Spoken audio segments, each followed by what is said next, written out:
예, 오늘 계시록 살펴볼 말씀은 계시록 7장을 한번 같이 살펴보도록 하겠습니다. 계시록 7장에는 주로 어떤 내용들이 있습니까?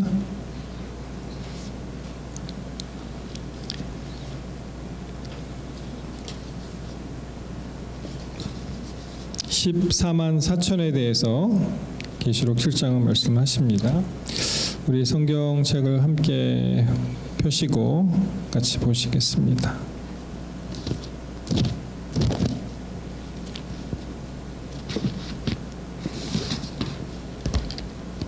자, 지난 시간에 이어서 우리가 계시록 6장을 함께 공부할 때 일곱 인을 떼는 장면들이 나왔었죠.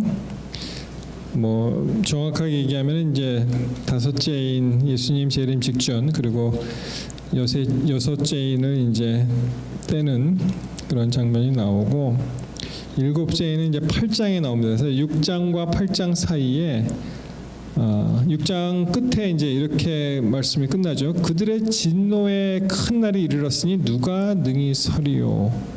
라고 이제 설 사람이 없다, 그런 뜻이죠. 사실 거기에 대한 이 질문에 대한 이 답이 이제 7장에 나옵니다. 자, 여섯째인 보시면 이 장면들이 이제 예수님 재림하시는 장면이죠.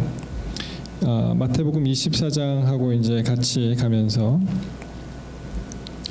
6장 12절에 보시면 여섯째 인을 떼실 때 나오고, 이제 큰 지진, 해가 검어지고 달이 핏빛같이 되고 하늘의 별들이 흔들려 떨어지고 종이 축이 말리는 것 같이 옮기우고.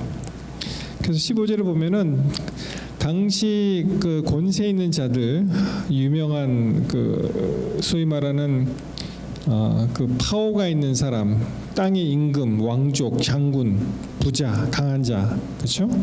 그리고 자유인이나 이런 종들이 이제 너무 두렵고 떨리는 그러한 심정을 이제 굴과 산, 바위 틈에 숨었다, 이렇게 말씀하시고, 그 어린 양의 진노에서 우리를 가리우라, 그렇죠? 그리고 이 진노의 큰 날이 이르렀으니 누가 능히 서리요. 그래서 이제 7장에 이제 접어들면서 거기에 서는 사람의 이야기가 이제 나옵니다. 그래서 이 계시록 7장 하시면은 14만 4천의 이야기가 시작되는구나, 이렇게 이제 기억하시면 되겠습니다. 자, 정리해 보겠습니다. 계시록 1장 7촛대 교회에 나오면서 2장 3장에 이제 7교회 나오죠. 4장에 이제 계시의 말씀이 땅에서부터 이제 하늘로 옮겨갑니다. 그래서 하늘에 있는 하늘의 보좌를 보면서 계시의 말씀이 하늘로 옮겨가고, 그 다음에 5장에 이제 이 일곱 인으로 이제 봉해졌던 이 책 두루마기에 대해서 이제 말씀을 하시면서 도대체 이 인봉을 누가 뗄 수 있는가, 울었다고 되어 있죠. 그랬더니 이제 장로 중에 이제 한 분이 유다 지파 사자 다윗의 뿌리가 이기었다. 그래서 어린 양이 이것을 뗄 수가 있다, 이렇게 됩니다. 그래서 6장 지난 시간에 이제 7인 중에 이제 첫 번째 인부터 쭉 떼는 장면이 나오죠. 그래서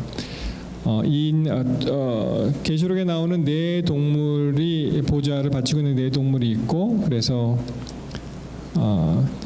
첫 번째 인부터 네 번째 인까지는 이제 말들이 등장을 하죠. 기억하시죠? 백마, 정마, 흑마, 그다음에 청황색 말, 죽음의 말이죠, 이제. 그리고 이제 7장으로 와서 이제 14만 4천에 관한 말씀이 나옵니다. 자, 여러분, 14만 4천은 누구인가? 어떻게 한마디로 표현할 수가 있을까요? 14만 4천은 누구다, 이렇게 한마디로 표현을 하면은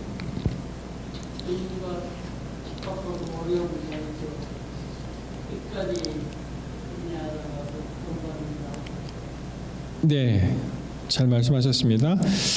끝까지 핍박을 받고 환난을 견디고 하나님 앞에 서서 구원을 받는 자이다 이렇게 말씀하셨습니다. 그래서 이제 계시록 7장과 7의 배수인 14장을 이제 함께 공부하시면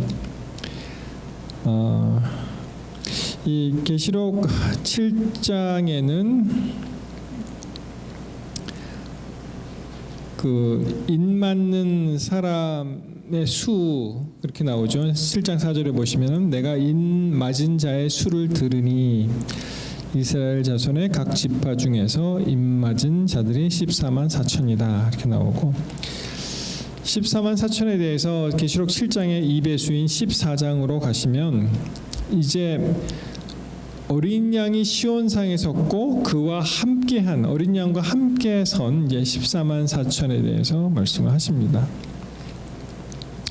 계시록 14장으로 가십니다. 1절 또 내가 보니 보라 어린 양이 시온산에 섰고 그와 함께 14만 4천이 섰는데 그 이마에 어린 양의 이름과 그 아버지의 이름을 쓴 것이 있도다. 내가 하늘에서 나는 소리를 들으니 많은 물소리도 같고 큰 뇌성도 같은데 내게 들리는 소리는 검은 고 타는 자들의 그 검은 고 타는 것 같더라. 자, 4절에 보시면 이 사람들은 여자로 더불어 더럽히지 아니하고 정절이 있는 자라 어린 양이 어디로 인도하든지 따라가며 사람 가운데서 구속을 받아 처음 익은 열매로 하나님과 어린 양에게 속한 자들이니 그 입에 거짓말이 없고 흠이 없는 자들이었더라. 그래서 이 14만 4천에 관한 어떠한 품성적인 그런 말씀을 여기 이제 하셨습니다.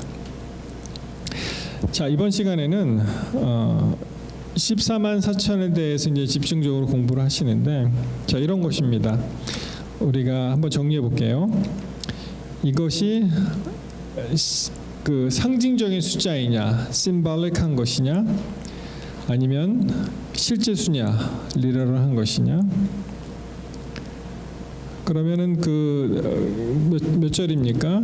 그 9절이죠. 9절에 나오는 능히 셀 수 없는 큰 무리와 이 14만 4천은 어떤 관계가 있느냐? 그리고 여러분 많이 들으셨죠? 이 사람들은 alive, not tasting of death, 죽음을 맛보지 않고 살아서 예수님을 영접하는 사람들인가? 요 네 가지에 대해서 한번 우리가 집중적으로 생각을 해보도록 하겠습니다. 뭐 사실 이번에 교과하고 겹치기 때문에 뭐 공부를 하셔서 아시겠지만, 자, 이것이 상징수일까요? 아니면 실제수일까요? 14만 4천. 여러분 어떻게 생각하십니까? 어떻게 배우셨어요? 어떻게 공부하시고 어떻게 배우셨습니까? 7장 4절 내가 인 맞은 자의 수를 들으니 이스라엘 자손의 각 지파 중에서 인 맞은 자가 14만 4천이다. 사실 구원받은 자의 그 숫자가 이렇게 명시된 건 처음이죠. 여기 14만 4천.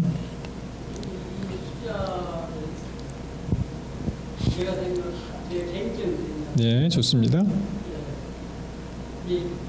그때보다 지금 인구가 어마어마하게 늘어났기 때문에 이게 상징적인 숫자는 아닐 텐데요. 이게 오늘 받을 그 숫자에 들어가는 사람의 정해진 숫자라고 저는 믿는데, 예. 인구가 이렇게 세계적으로 많다 보니까 이 숫자보다 좀 많아지지 않을까 하는 생각이. 그러니까 인구가 엄청 많이 늘어졌기 때문에 이것이 구원받는 실제 숫자인데 이거보다는 예수님이 늦게 오셨기 때문에 더 늘어나지 않겠는가. 그러니까 그때 이 말씀을 드릴 때보다 인구가 진짜 어마어마하게 많잖아요. 예, 그러니까 뭐 1세기보다는 엄청 늘었기 때문에 아마 좀 변동이 있어야 더 합리적이지 않는가. 하여튼간 우리 권장로님 생각에는 이것이 실제 수다 이렇게 이제 생각하시는 거죠. 오케이. 이게 왜냐하면 이 성경 말씀이 변할 수가 없다고 했으니까. 네, 네. 예. 인구가 이렇게 많으니까 그 숫자보다 많은 사람이 알겠습니다. 예. 되지 않을까. 예. 실제수로 믿지만 이제 예수님이 지체되었기 때문에 혹시 좀 더 불어났을 가능성이 있지 않겠는가 그렇게 말씀하셨어요. 자, 다른 의견 있으신가요?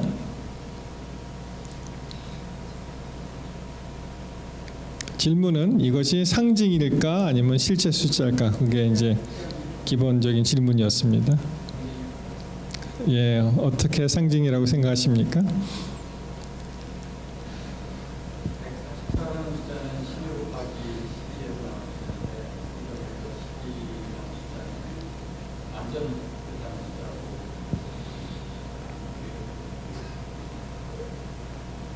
숫자만 4천이라는 숫자보다는 하는 게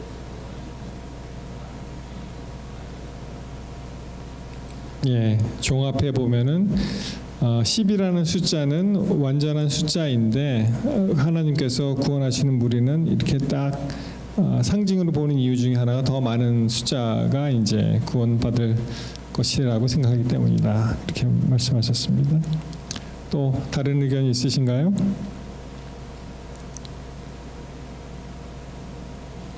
예, 뭐 좋습니다. 뭐 같이 한번 생각해 보죠. 자, 계시록 이제 1장부터 7장 1절부터 보시면 이렇게 이제 시작이 되죠. 2일 후에 내가 내 천사가 땅 내 모퉁이에 선 것을 보니 땅의 사방의 바람을 붙잡아 바람으로 하여금 땅에나 바다에나 각종 나무에 불지 못하게 하더라. 자, 이제 7장은 이렇게 이제 시작이 됩니다. 여기 이제 네 천사가 나오고 네 모퉁이로 이제 표현이 되어 있습니다. 그래서 이것을 뭐 조금 다른 말로 표현하면 이제 사방이 되겠죠. 네 모퉁이 동서남북 해갖고. 그래서 여러분 뭐 아시는 대로 이 땅 전체를 얘기하는 거죠. 이 땅 네 모퉁이.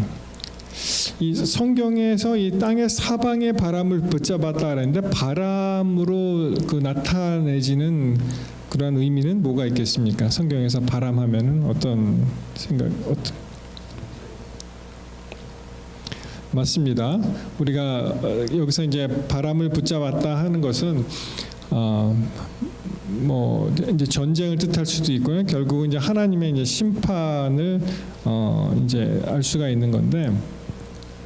사실 이 문맥을 자세히 보시면 바람으로 하여금 땅에나 바다에나 각종 나무에 불지 못하게 하더라. 왜냐하면은 인을 쳐야 되니까 그렇게 되죠. 그래서 특별히 이제 계시록에 나오는 땅, 미국은 이 남은 백성이 이제 구원을 받는 그 땅, 이 저기 아메리카 대륙 그렇게 생각할 수가 있고요. 바다는 굉장히 좀 이렇게 불안정하고 소요가 많고 복잡한. 그래서 뭐 어떻게 보면 이제 우리 계시록 중심으로 해석하면 이제 유럽이나 다른 이제 지역이 되겠죠. 그래서 땅이나 바다 하면은 이 지구 전체를 얘기한다고 이렇게 볼 수가 있고요. 여기에 또 각종 나무에 하필이면은 땅하고 바다 이거는 알겠는데 왜 나무를 여기 또 말씀하셨을까요? 바람을 붙잡아서 땅이나 바다에나 나무. 어떤 의미가 있다고 생각하십니까? 나무에 불지 못하게 하였다.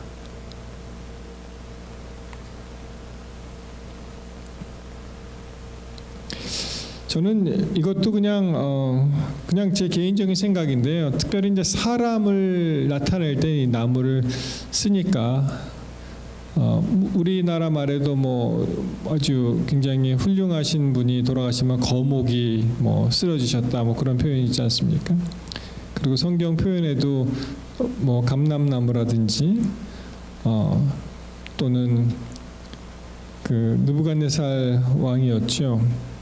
하여튼 그런 식으로 이제 생각하면은 이것이 특별히 어떤 지도자라든지 어떤 사람을 얘기하는 것이 아닌가 이렇게 생각을 해보게 되었습니다. 여러분 실제로 이 하나님께서 이 사방의 땅을 붙잡으시고 그 사방에 그 있는 그 바람을 붙잡으신 것이 사실 찾아보면은 참 놀랄 일이 참 많이 있습니다. 그 중에 하나가 이런 것입니다. 그 원자탄이 이제 만들어진 이후에 일본이 이제 두 발을 맞았죠. 히로시마에 리틀보이라는 이름에 명명된 원자탄이 떨어졌고, 그 다음에 팻맨이라고 나가사키에 이제 떨어지게 되었는데,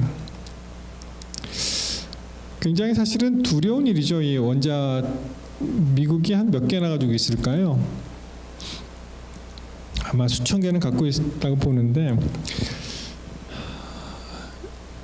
그냥 가끔 그런 생각 해봅니다. 이 나라에 혹시 원자탄이 떨어져서 뭐 어떤 실수로 이 나라가 망하는 일이 있지는 않을까, 그런 어떻게 보면 이제 기우죠. 기우 같은 생각을 하는데 실제로 그런 일이 있었어요. 보면은 지금 화면에 보시는 그림은 이 원자 폭탄이 이제 비행기가 이제 싣고 가다가 실수로 떨어졌다 그래요. 1961년 1월 B-52 폭격기, 뭐 뉴스에서 너무 잘 등장하는 폭격기죠. 노스캐롤라이나 상공을 비행하다가 고장이 나서 탑재하고 있던 핵폭탄 2대를 골드스보로 마을에 떨어뜨렸다는 거예요. 근데 다행히 저압 안전 스위치 하나가 남아서, 그러니까 이것이 이제 안전한 스위치가 이렇게 있는데 그 중에 하나가 남아서 폭발을 막았다, 이렇게 되어 있습니다. 만약 이것이 미국에서 개발한 원자탄이 어떤 실수로 이 나라에 떨어졌다면 재앙이죠. 그래서 특별히 이제 미국 동부가 재앙일보 직전에 있었다. 그래서 요새는 참 두려운 일들이 많죠. 이 나라가 어떤 사람이 이렇게 얘기를 해요. 미국이 조금 과장돼서 세계 전체하고 싸울 수 있는 군사력이 있대요. 이 나라가 세계 전체. 그러니까 지금 뭐 소련은 뭐 이미 없어졌고 러시아가 남아 있고 중국이 있지만 중국하고 미국은 사실 상대가 안 된다 그래요. 그 정도로 압도적인 군사력을 갖고 있다고 하는데, 그럼에도 불구하고 이 나라가 혹시 망하게 된다면 그러면은 스스로 가지고 있던 원자탄이나 이런 것이 이제 잘못 실수로 이런 일이 일어나서 되지 않을까, 그런 이제 생각을 해보게 됩니다. 그런데 놀랍게도 제가 그 기사를 찾아보니까 어떤 기사가 있었냐면은요, 1962년 핵무기 실수로 발사될 뻔했던 적이 무려 13차례나 있었다, 그런 기사가 있습니다. 그래서 이제 쭉 읽어보니까 1980년 6월에는 2,000발의 소련 미사일이 날아오고 있다는 핵 공격 경보가 미국에서 발생했다는 거예요. 그런데 이것이 컴퓨터의 칩의 오작동으로 그런 일이 있었다. 그래서 이렇게 미확인 미사일 같은 물체가 오면은 미국에서 또 공격을 해야 되니까, 그러면 이제 세계 대전이 일어나고 이제 세계가 굉장히 곤란에 휩싸이게 되어 있는데, 그와 비슷한 일이 소련에서도 있었습니다. 뭐냐면은 1983년 9월 25일에 자정 직후 소련의 조기 경보 위성에서 기지에서 경보음이 울렸어요. 근데 그 경보를 해독한 사람이 어떤 말을 했냐면 5발의 대륙간 탄도 미사일이 소련을 향해서 올라오고 있다. 그래서 이 매뉴얼에 보면은 이것을 반격을 해야 됩니다. 왜냐하면은 핵전쟁이 일어나면은 상대편에서 핵전쟁이 핵을 쏘거나 하면은 빨리 이것을 제압하는 다른 이 상응 공격을 해야지, 그래도 서로 살아남을 장소가 있지, 그냥 두들겨 맞으면 안 되기 때문에. 근데 이것도 사실은 미국 영토에서 반사되는 햇빛이 위성을 오작동시켜서 그런 일이 벌어졌다고 해요. 그래서 이 보고가 쭉 올라가는데 그 중에 그 명령을 내리는 사람이 명령을 내렸대요. 우리도 보복으로 공격하라. 그런데 그 바로 밑에 있었던 그 부 최고 사령관이 아무래도 아닐 것 같다. 그래서 그걸 취소를 했다 그래요. 그러니까 미국에서 난데없이 핵을 공격할 이유가 지금은 아니다라고 이제 해서 그것을 취소했다고 하는데 그런 이제 아찔한 사건이 있었습니다. 하여튼 하나님께서 우리 이 지구의 바람을 잡아 주셨기 때문에 아직도 우리가 이렇게 살고 있다 이렇게 생각을 하게 되었습니다. 그래서 제가 이와 관련해서 민수기 21장 6절에 있는 말씀을 보니까 여러분 그 불뱀 이야기 아시죠?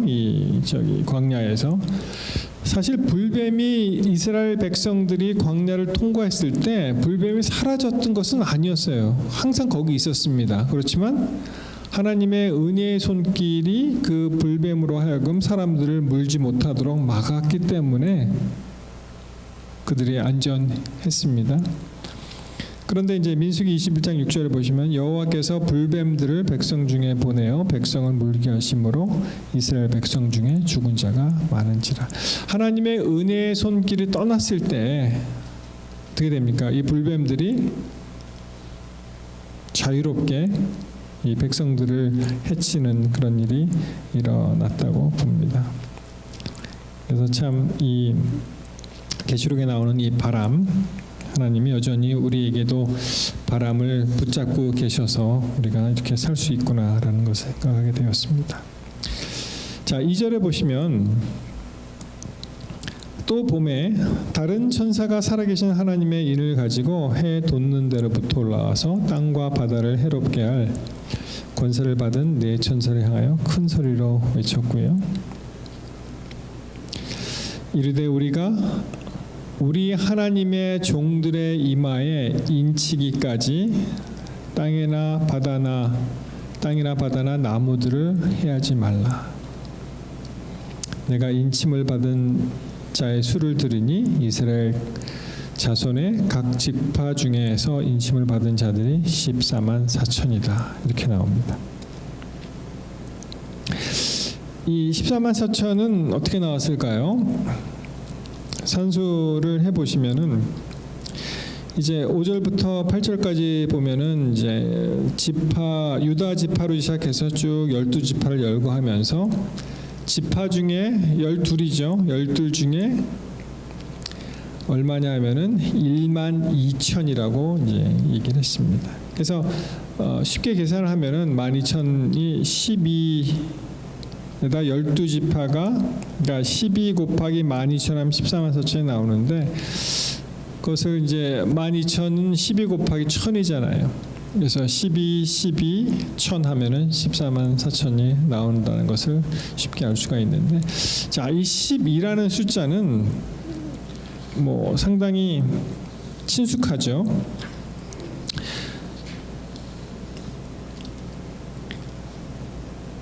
한마디로 이 10이라는 숫자는 충만한 숫자입니다. 뭐 아시는 대로 하나님의 완전한 수 3이 있죠. 그리고 땅의 수 4를 더하면 7이라서 이제 완전한 수 충만을 나타내고 3에다가 4를 곱하면은 12로 이 충만, 어떻게 보면 이제 완전수 내지는 이제 충만한 수를 나타내는데,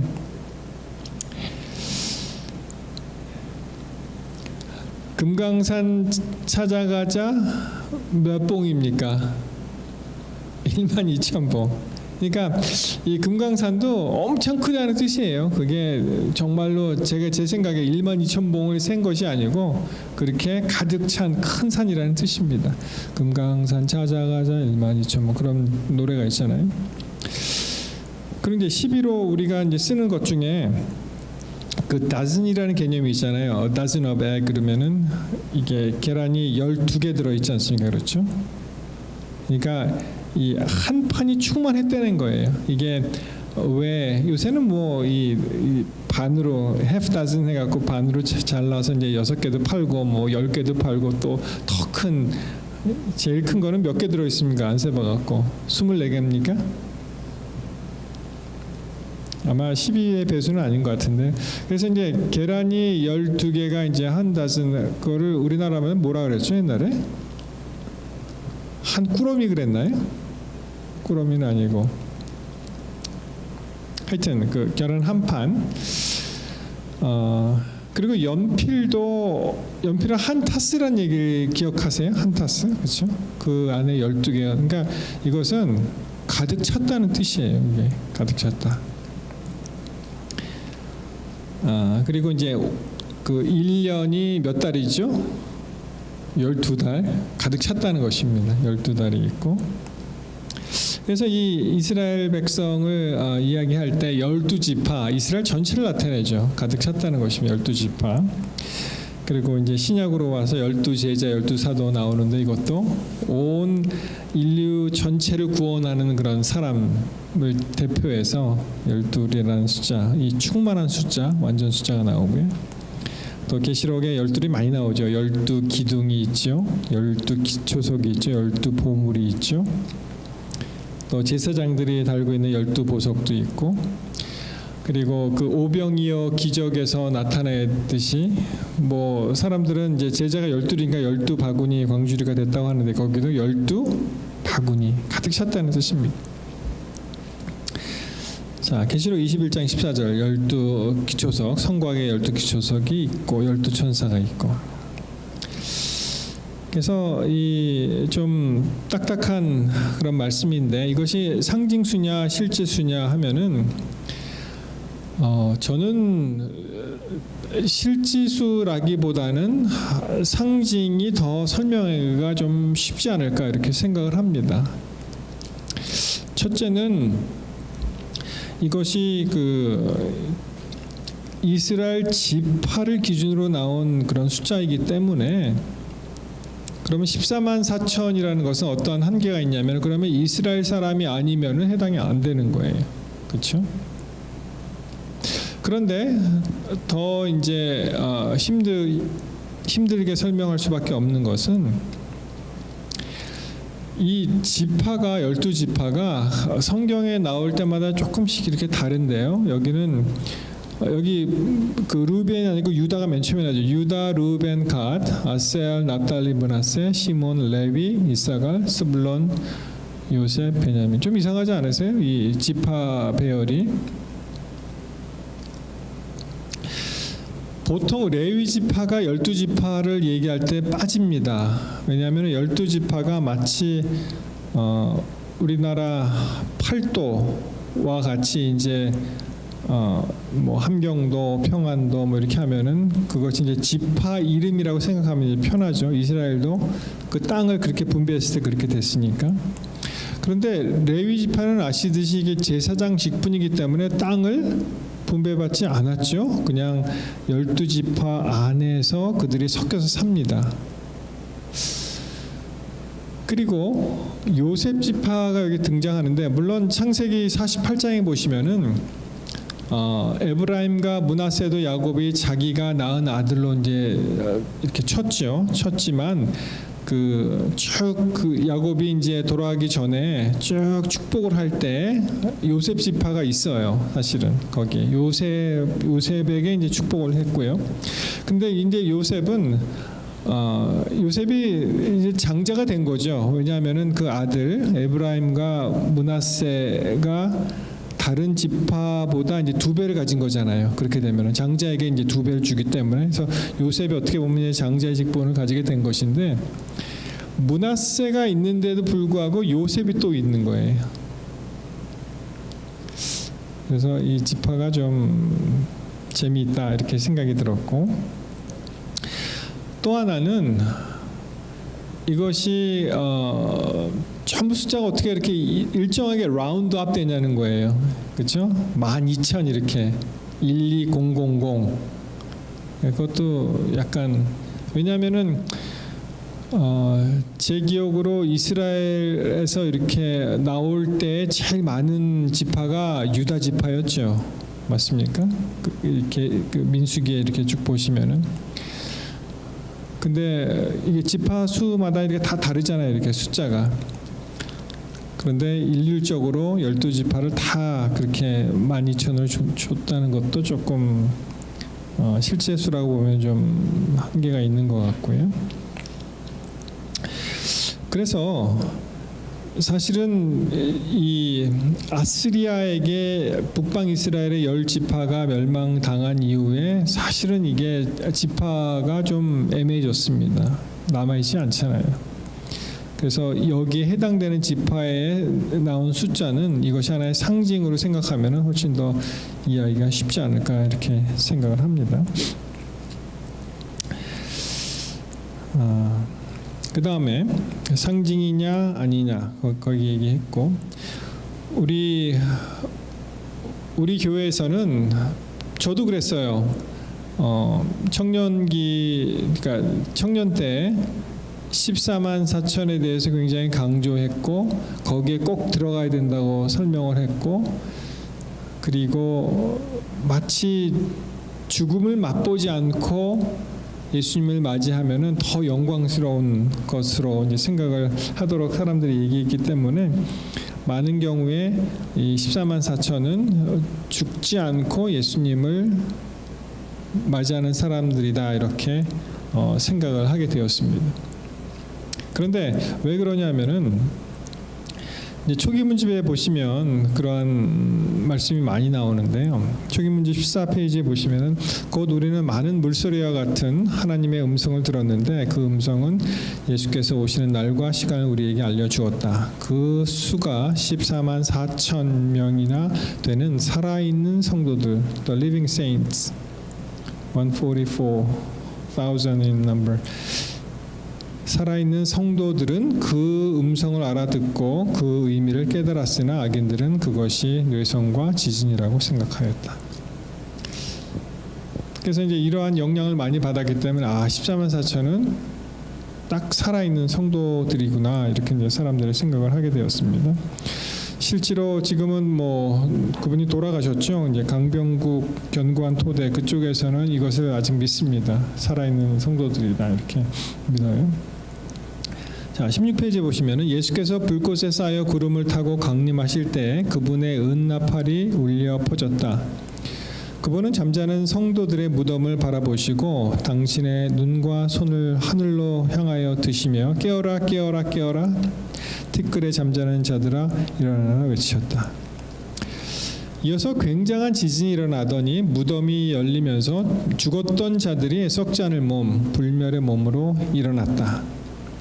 14만 4천 명이 사망으로 인하여 갈라져 있었던 저희 친구들을 알아보고 큰 소리로 할렐루야 라고 외쳤다. 그와 동시에 우리도 변화되어 주를 영접하기 위하여 그들과 같이 공중으로 이끌려 올라갔다. 그래서 이런 초기 문집에 있는 말씀을 이렇게 보시면은 이것이 14만 4천 명이 사망으로 인하여 갈라져 있던 저희 친구들 알아보았다. 그러니까 이제 죽지 않은 것과 같은 그런 느낌을 받습니다. 그렇죠? 자, 가르 부분 기별 263페이지 보시면 나는 그녀가 인치심을 받은 것과 하나님의 음성을 듣고 나와 땅 위에 섰으며 그가 14만 4천인들과 함께 영어 표현이 with라는 단어를 써서 이것이 논란이 많이 됐습니다. 이것이 포함되는 with냐 아니면은 14만 4천이 있고 그 곁에 있는 사람을 같이 있었다는 표현이냐. 그래서 이 사람이 죽어서 예수님을 영접하는 사람의 14만 4천에 포함되느냐 그래 안 되느냐 그런 걸로 이제 많은 그 논쟁이 있었습니다. 나는 우리들이 그녀를 위하여 슬퍼할 필요가 없으며 그녀가 환난의 때에 편히 쉬게 될 것을 보았으며 우리들이 그녀와 자리를 같이 하지 못하고 구원의 반열에서 떨어지게 된다면 슬퍼에 마땅할 것이다. 나는 그녀의 죽음이 훌륭한 결과를 가져올 것을 보았다. 예. 그래서 뭐 교회 내에서도 살아서 죽음을 맛보지 않고 승천하는 사람들만을 얘기한다 이렇게 생각하시는 분도 있고 아니다. 죽었지만 예수님이 다시 부활시키기 때문에 예수님 오실 당시에는 살아 있잖아요. 그 사람들이 그것도 이제 포함이 된다. 그렇게 이제 생각하는 사람도 있습니다. 자, 그럼 그 네 번째 문제로요. 이 14만 4천하고 그 9절에 나오는 9절이요. 2일 후에 내가 보니 각 나라와 족속과 백성과 방언에서 아무도 능히 셀 수 없는 큰 무리가 나와 흰 옷을 입고 손에 종려가지를 들고 보좌 앞과 어린 양 앞에 서서 큰 소리로 외쳐 이르되 구원하심이 보좌에 앉으신 우리 하나님과 어린 양에게 있도다. 자, 이제 7장을 자세히 보세요. 7장 보시면은 서두에 14만 4천이라는 사람이 이제 등장을 하고 9절에 가시면 2일 후에 내가 보니 각 나라와 족속과 백성과 방언에서 아무라도 능히 셀 수 없는 큰 무리가 등장을 합니다.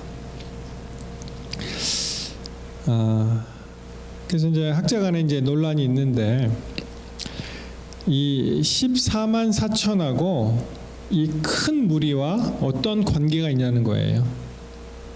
1. 14만 4천은 14만 4천이고 이 셀 수 없는 큰 무리는 큰 무리다. 다른 거다. 그게 이제 1번이고요. 2번은 14만 4천이 14만 4천으로 대표되는 이 인물이 9절에 나오는 큰 무리와 같은 것이다. 그렇게 이제 주장하는 사람이 있어요. 3. 세 번째는 큰 무리 안에 14만 4천인이 거기에 들어가 있다. 이렇게 이제 생각하는 사람이 있습니다. 여러분 어떤 주장이 제일 설득력이 있으세요? 첫 번째는 14만 4천과 큰 무리는 다르다. 두 번째는 둘이 같은 거다. 세 번째는 큰 무리 안에 14만 4천이 있다. 어떤 게 제일 설득력 있으십니까?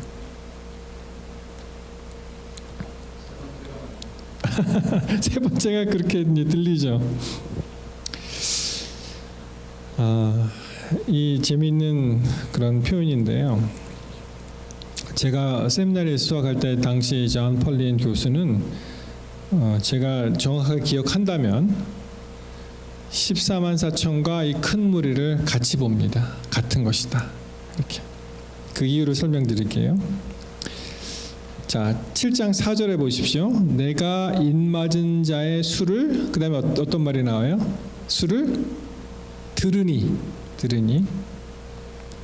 9절 2일 후에 내가 보니. 그러니까 맨 처음에는 들었다는 표현이 나오고요. 그 다음에는 봤다는 표현이 나오는데 이것이 같다는 그런 주장이에요. 맨 처음엔 들었고 나중에는 봤는데 그것이 같은 것이다. 우리 계시록 1장으로 가십니다. 이 계시록에 나타나는 그 수사학적인 표현인데 1장 10절에 보시면은 나팔 소리가 나오거든요. 주의 날에 내가 성령에 감동하여 내 뒤에서 나는 나팔 소리 같은 큰 음성을 어떻게 했다고요? 듣고. 맨 처음엔 들었어요. 듣고.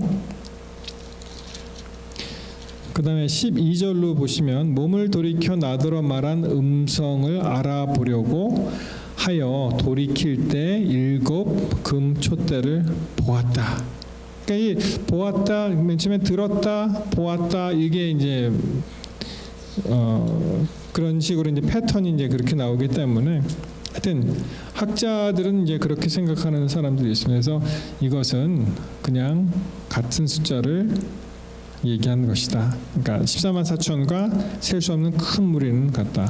어떤 분은 이렇게 얘기합니다. 그렇다면 이 14만 4천이라는 것은 계수가 가능한 숫자잖아요. 그렇죠? 계수했습니다. 근데 뒤에 나오는 것 셀 수 없는 아무라도 능히 셀 수 없는 큰 무리는 셀 수 없는 무리잖아요. 그러니까 이것이 상충된다는 거예요. 한쪽은 계수가 가능한 14만 4천이고 아무도 셀 수 없는 큰 무리가 있는데 만약에 그 둘이 같다면 그러면 이것은 서로 상충되지 않느냐, 이제 그렇게 또 주장하는 학자들도 있습니다. 근데 거기에 반해서 또 다른 사람들은 뭐라고 얘기하냐면은 14만 4천이 있는데 그걸 어떻게 세겠냐는 거예요. 그 말도 맞죠. 14만 4천을 어떻게 세겠습니까, 그것을. 그러니까 14만 4천이란 무리를 들었고 큰 무리를 보았는데 그것은 같은 무리다, 이렇게 이제 생각하는 사람들이 있습니다. 아무튼 이 재림교회 내에서도 그렇게 뚜렷하게 확실하게 그렇게 정리가 안 된 것 같습니다. 다 말씀을 드렸나요? 그래서 하여튼 결론적으로 저는 이 숫자가 이러한 이유로 이제 상징의 수에 가깝다, 이렇게 생각을 하고, 꼭 14만 4천이 살아서만이 구원을 받는 그런 무리는 아니다, 이렇게 생각을 합니다. 왜냐하면은요, 사실 저도 살아서 예수님을 맞이하는 그러한 꿈을 꾸죠. 예, 그러면 참 죽지 않고 그냥 살아서 예수님 맞이하면 좋겠다, 그런 생각을 해봅니다. 그렇지만 어떻게 보면은 예수님 안에 우리가 있다면 살아있으나 죽으나 사실은 큰 차이가 없는 것을 발견하게 됩니다. 노아 당시에도요, 노아 가족만 어떻게 구원을 받았는가, 그렇게 생각을 하시겠지만 우리가 그 부조와 선지자에 있는 레퍼런스를 보면은 사실은 하나님께서 그 큰 격변이 오기 전에 의인들을 다 잠재우시는 그런 게 나오잖아요, 그렇죠? 그래서 그렇게 큰 차이는 없다, 이렇게 생각을 하게 되었습니다. 사단은요, 이렇게 얘기합니다. 창세기의 3장에 나오는, 하나님께서는 너희가 정령 죽으리라고 말씀하실 때 사단은 뭐라고 얘기해요? 결코 죽지 아니하리라, 그렇게 얘기하잖아요, 그렇죠? 그래서 우리 사랑하는 성도들이 죽음을 맛보게 되면은 그것은 승리의 죽음입니다. 사단이 너는 결코 죽지 않는다라고 거짓말을 할 때 우리가 죽게 돼도 그것은 승리의 죽음이라는 것을 우리가 알 수가 있습니다. 예.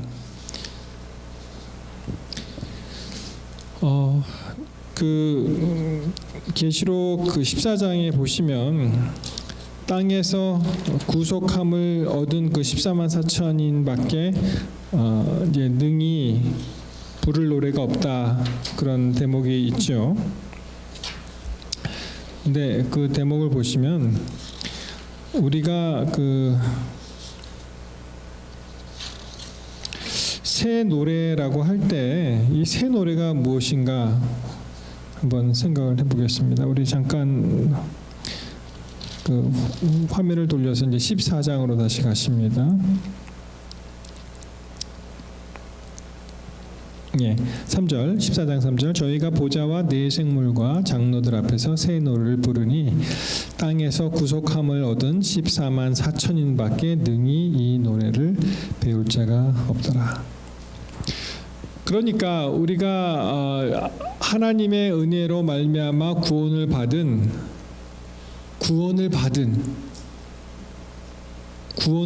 그 성도들만이 할 수 있는 노래를 이제 부를 수 있는 거죠.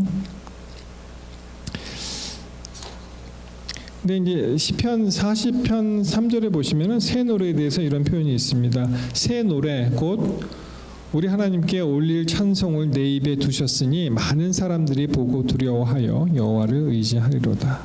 그래서 이 새 노래라는 것은 어떻게 보면은 특별히 어떻게 새로운 뉴송이라기보다는 구원함을 받은 자의 구원의 찬송의 노래가 바로 이 새 노래라는 것을 알 수가 있습니다.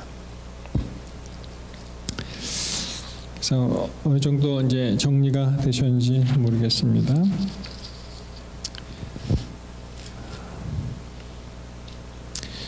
혹시 마치기 전에 같이 토의하고 싶은 질문 사항이 있으신가요?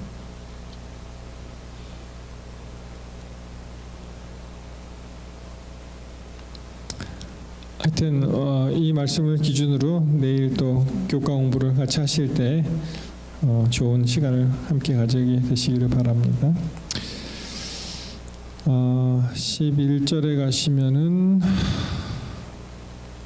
하나님께 경배하는 얘기가 있고요. 12절에 아멘 찬송과 영광과 지혜와 감사와 존귀 권능 하나님께 세세토록 있을지어다. 장로 하나가 이렇게 물어보죠. 장로 중 하나가 응답하여 나에게 이르되 이 흰 옷을 입은 자들이 누구며 또 어디서 왔느냐. 내가 말하기를 내 주여 당신이 아시나이다 하니 그가 나에게 이르되 이는 큰 환난에서 나오는 자들인데 어린 양의 피에 그 옷을 씻어 씻게 하였더라.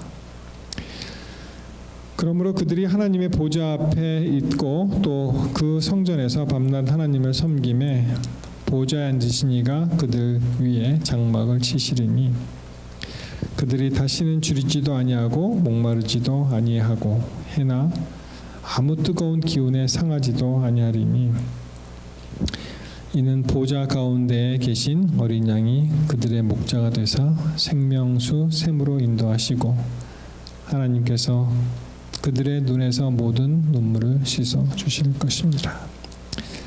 그렇게 이제 7장이 끝납니다.